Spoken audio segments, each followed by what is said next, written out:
আমার কাছে প্রেমের ডেফিনেশন হচ্ছে সম্মান, রেসপেক্ট, খুব বড় বিষয় সেটা।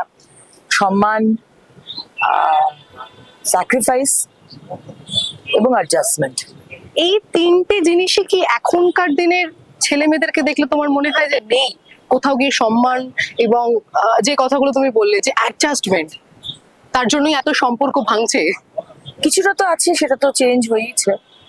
আর যেরকম আমাদের বাবা মা বা ঠাকুমার সময় একেবারেই এই ধরনের বিষয়টা ছিল না। মানে 50 ইয়ার্স অ্যানিভার্সারি, 75 অ্যানিভার্সারি এরকম আমরা দেখেছি, কিন্তু আজকের দিনে সময়ের সাথে সাথে সেগুলো অনেকটাই বদলেছে।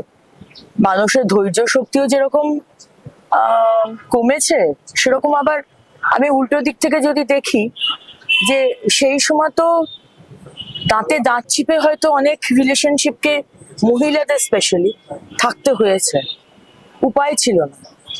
কিন্তু এখন সেখানে, যেখানে সম্পর্কটা তুমি সম্মান দিয়ে সুন্দরভাবে রাখতে পারবে, ততক্ষণ অবধি তুমি থাকো। যেরকম বিদেশে